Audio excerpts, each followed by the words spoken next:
इस तरह की जाने कितनी ही न्यूज़ आप डेली देखते और सुनते होंगे, समझ में आता है? Do know what are debentures, what is NCD, what types of debentures are there and what are bonds. आज के इस क्लास में हम लोग इसी बारे में बात करने वाले हैं। Hey everyone, I am Lalit Mishra and you are watching my channel Lalit Mishra's Commerce Concepts, where you learn concepts easily, where you understand concepts easily। तो शुरू करते हैं आज की ये क्लास। और आज की इस क्लास में हम लोग बात करेंगे कि डिवेंचर्स क्या हैं, डिवेंचर्स के टाइप्स कितने होते हैं। फर्स्ट ऑफ ऑल बात करते हैं पहले पॉइंट की, व्हाट आर डिवेंचर्स। डिवेंचर्स बना है लैटिन वर्ड्स डेबिरी से, जिसका कि मतलब होता है टू बोरो करना, यानी उधार लेना। ये डिवेंचर का मतलब। कंपनीज एक्ट 2013 ये कहता है कि डिवेंचर्स, बॉन्ड्स, सिक्योरिटीज सब सेम है, इन सब का सेंस एक ही है। अब बात करते हैं आज की क्लास में पॉइंट नंबर 2 की, कि डिवेंचर्स के टाइप्स क्या हैं।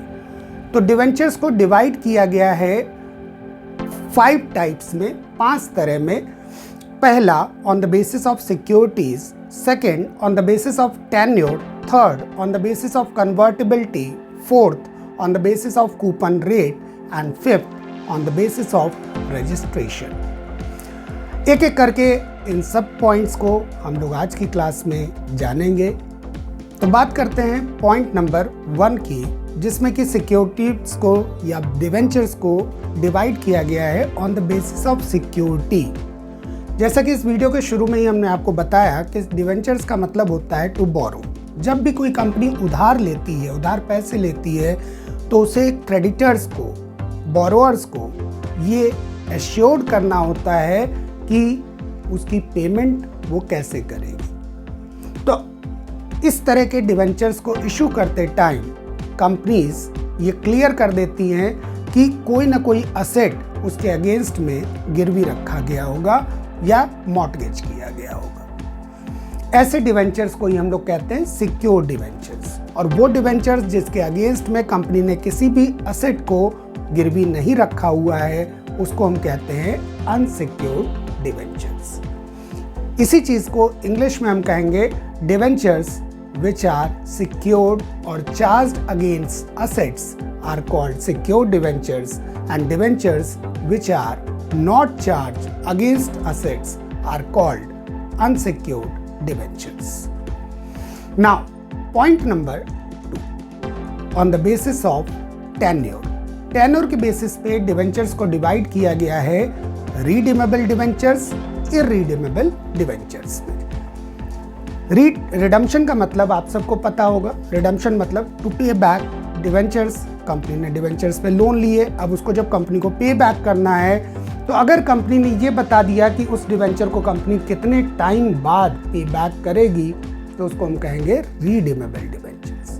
वहीं पे अगर कंपनी ने ये नहीं बताया है कि डिवेंचर्स कंपनी कब पे करेगी, तो ऐसे डिवेंचर्स को हम कहेंगे irredeemable debentures. Now point number 3, on the basis of convertibility.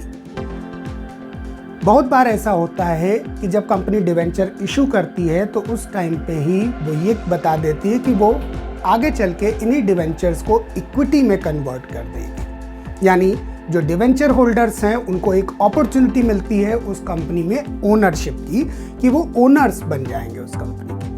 सो ऐसे डिवेंचर्स जिनको कि कंपनी ये क्लियर कर देती है कि इन्हें कंपनी इक्विटी में कन्वर्ट करेगी, ऐसे डिवेंचर्स को हम कहते हैं कन्वर्टिबल डिवेंचर्स। वहीं पे वो डिवेंचर्स जिनको कंपनी इक्विटी में कन्वर्ट नहीं करेगी, उनको हम कहते हैं non convertible debentures.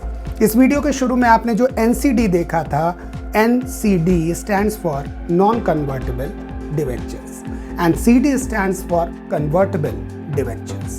Now, point number 4, on the basis of coupon rate. Coupon rate यानी डिवेंचर्स का रेट ऑफ इंटरेस्ट। ये 2 तरह के होते हैं, specific coupon rate and zero coupon rate. वो डिवेंचर्स जिन पे की कंपनी रेट ऑफ इंटरेस्ट को डिफाइन कर देती है कि 6% डिवेंचर है, 10% डिवेंचर है, 12% डिवेंचर है। ऐसे डिवेंचर्स को हम कहते हैं स्पेसिफिक कूपन रेट डिवेंचर्स। वहीं पे जिन पे कंपनीज रेट ऑफ इंटरेस्ट को डिफाइन नहीं करती है, ऐसे डिवेंचर्स को हम कहते हैं जीरो कूपन रेट। और यू कैन से कि ऐसे डिवेंचर्स पे कंपनी कोई भी इंटरेस्ट पे नहीं करती है। तो लोग खरीदेंगे क्यों? क्योंकि ऐसे डिवेंचर्स को फिर कंपनी डिस्काउंट पे इशू करती है, कम प्राइस पे इशू करती है, और वही डिवेंचर होल्डर्स के लिए प्रॉफिट होता है। Now point number 5, on the basis of registration. दो तरह के डिवेंचर्स होते हैं, registered debenture and bearer debenture. Registered debentures वो डिवेंचर्स होते हैं जिनको जब कंपनी इशू करती है तो name of debenture holder, address of debenture holder, मतलब कंपनी ये एड्रेस कर देती है, बता देती है कि वो डिवेंचर्स पर्टिकुलर डिवेंचर होल्डर्स को ही पे किए गए हैं। वहीं पे जो दूसरा डिवेंचर है बियरर डिवेंचर, वो डिवेंचर जिसके पास भी होगा वही उसका ओनर होगा। मान लो आपसे इस तरह का बियरर डिवेंचर कोई खो जाता है और आपके फ्रेंड को मिल जाता है, तो उस डिवेंचर पे फिर उसका क्लेम होगा। सो इसे हम कहेंगे बियरर डिवेंचर, मींस जो बियर करेगा, जिसके पास में वो डिवेंचर होगा वही उसका मालिक होगा। जबकि रजिस्टर्ड डिवेंचर कंपनी ऑथराइज कर देगी कि उसका मालिक कौन होगा, ओनर कौन होगा। होप आप सबको ये वीडियो अच्छा लगा होगा। इसे लाइक करें, कमेंट करके इसका आंसर मुझे ज़रूर बताना, और अपने दोस्तों में इसको शेयर करना ना भूलना। Thank you very much, all the best.